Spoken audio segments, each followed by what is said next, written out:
ഇന്ന് തന്നെ ഡൗൺലോഡ് ചെയ്യൂ. കാണൂ നിങ്ങളുടെ ഫേവറേറ്റ് ഷോസ്. ആന്റി, കൊല്ലാൻ ആള് വന്ന നിലനിൽക്കാനുള്ള നമ്മളും ചെയ്യണ്ടേ?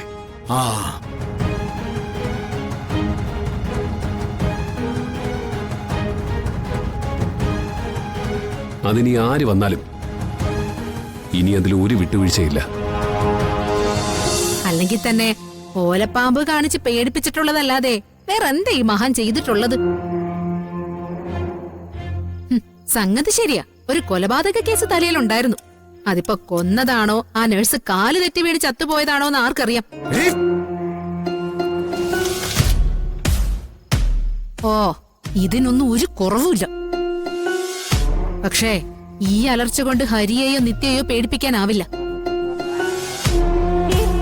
അവരവർക്ക് ഇഷ്ടമുള്ള രീതിയിൽ നിന്റെ മുന്നിൽ ആടിപ്പാടി ജീവിക്കും. ഇനി അവരുടെ മുമ്പിൽ ചെന്ന് നിന്ന ഒരു തെരുവ് പട്ടിയെ പോലെ കല്ലെറിയുകയും ചതയ്ക്കുകയും ചെയ്യും.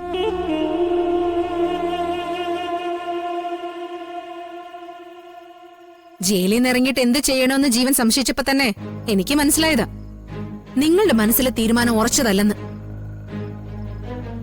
ആ, ഇനിയിപ്പോ കുടുംബത്തിൽ നിന്നും പുറത്തായി വഴിവക്കിൽ ഏതെങ്കിലും പെട്ടിക്കടയിട്ടോ മറ്റോ ജീവിക്കാം. ദേ, എന്തെങ്കിലും സഹായം വേണമെങ്കിൽ ഞങ്ങളത് ചെയ്തു തരാം. ജീവൻ, തനിക്ക് എന്താ വേണ്ടത്? ഹരിയെ ഒതുക്കാനുള്ള ആളുകൾ വേണോ? എടോ, എല്ലാവരെയും കൊന്നുകളയാൻ ചങ്കുറപ്പുള്ള ആളുകളെ വേണോ? താൻ പറ, ഞാൻ സംഘടിപ്പിച്ചു തരാം. ജീവൻ, ഇന്ന് രാത്രി തന്നെ തല്ലി തോൽപ്പിച്ചവര് മുഴുവൻ നാളെ രാത്രി കരഞ്ഞോണ്ടിരിക്കണം. അതാ വേണ്ടത്. ഇപ്പൊ യുദ്ധം ജയിച്ച വീരനെ പോലെ അവര് ഹരിയെപ്പറ്റി പറഞ്ഞാഘോഷിക്കുന്നുണ്ടാകും. നീ ആണാണെങ്കി നാളെ അവൻ ചത്തു മലച്ച് കിടക്കണം. നിത്യയും നിന്റെ അമ്മയൊക്കെ അവന്റെ ചുറ്റും ഇരുന്ന് കരയണം. പറ്റുമോ?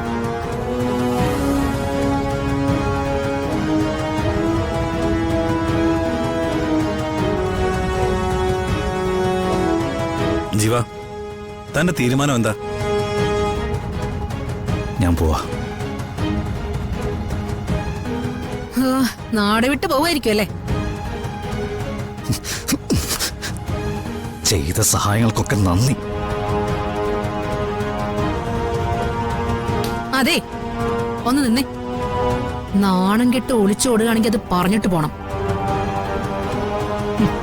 നാണം കെട്ട് ഒരുത്തന് വേണ്ടി കുറച്ചുനാള് വേഷം കെട്ടിയതല്ലേ? വേണ്ട ജീവ.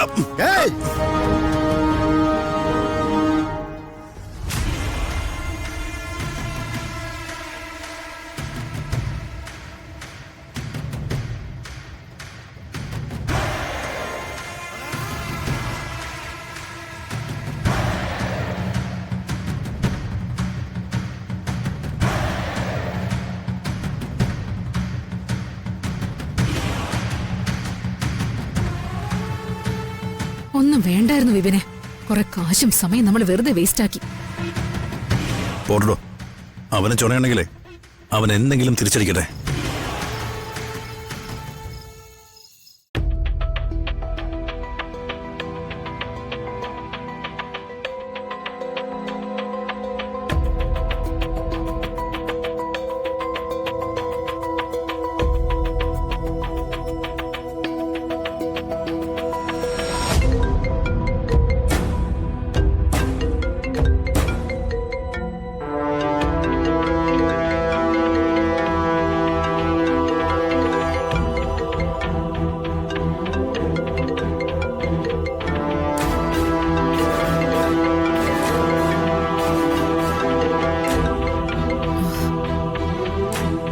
കേട്ടാ,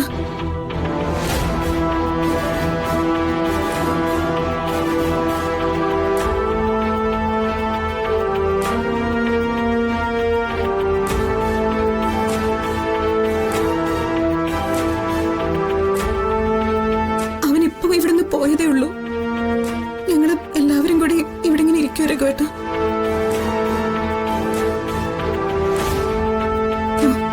ശരി.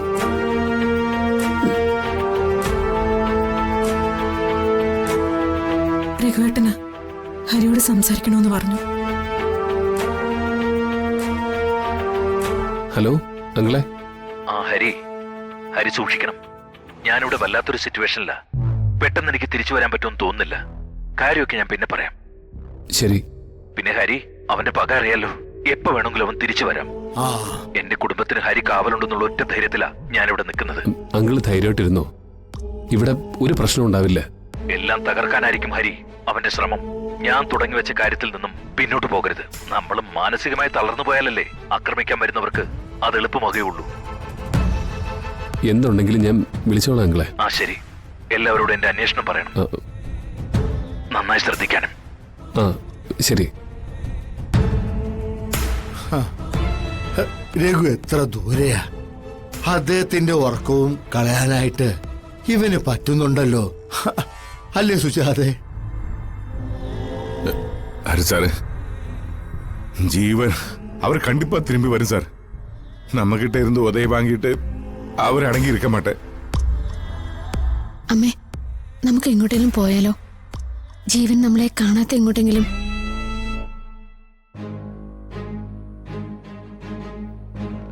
ഒളിച്ചോടിയോടി മടുത്തില്ലേ നിനക്ക്? കള്ളന്മാരെ പോലെ ഈ നാട്ടിലേക്ക് വന്നതും അവനെ പേടിച്ചിട്ടല്ലേ? ഇനി ഒരിടത്തേക്കും പോകുന്നില്ല. കൊല്ലാൻ വരികയാണെങ്കിൽ കൊല്ലട്ടെ.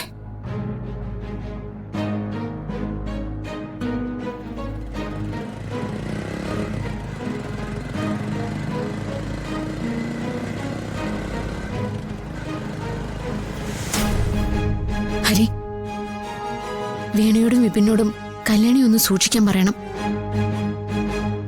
പകരം വീട്ടാൻ ഉദ്ദേശിക്കുന്നത് ആ നിലയ്ക്കാണോന്ന് അറിയില്ലല്ലോ. മോൾ എന്താ ഈ പറയുന്നേ? വീണയല്ലേ അവന്റെ വലം കൈ. അവളല്ലേ അവനെ കൊണ്ട് നമ്മുടെ തലയിൽ തീമഴ വേയിക്കുന്നത്. അവക്ക് ഒരു കുഴപ്പവും ഉണ്ടാവില്ല.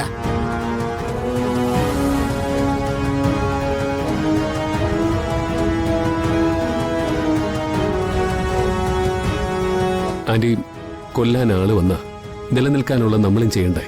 ആ,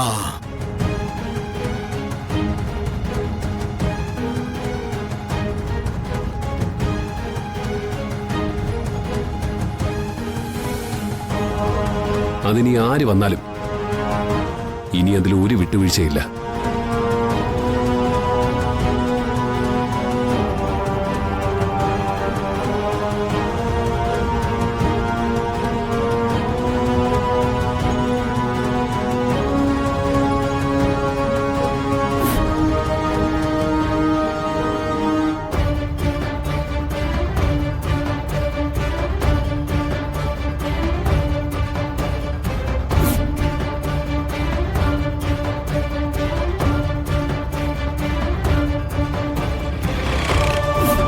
എനിക്കും എന്റെ മോൾക്കും ഇനി ഇവരെ കാണണ്ട. ഇറങ്ങിപ്പോടാ.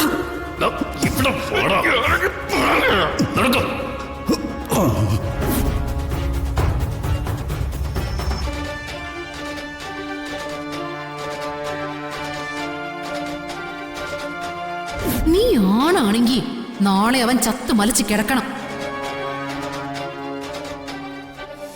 മധുര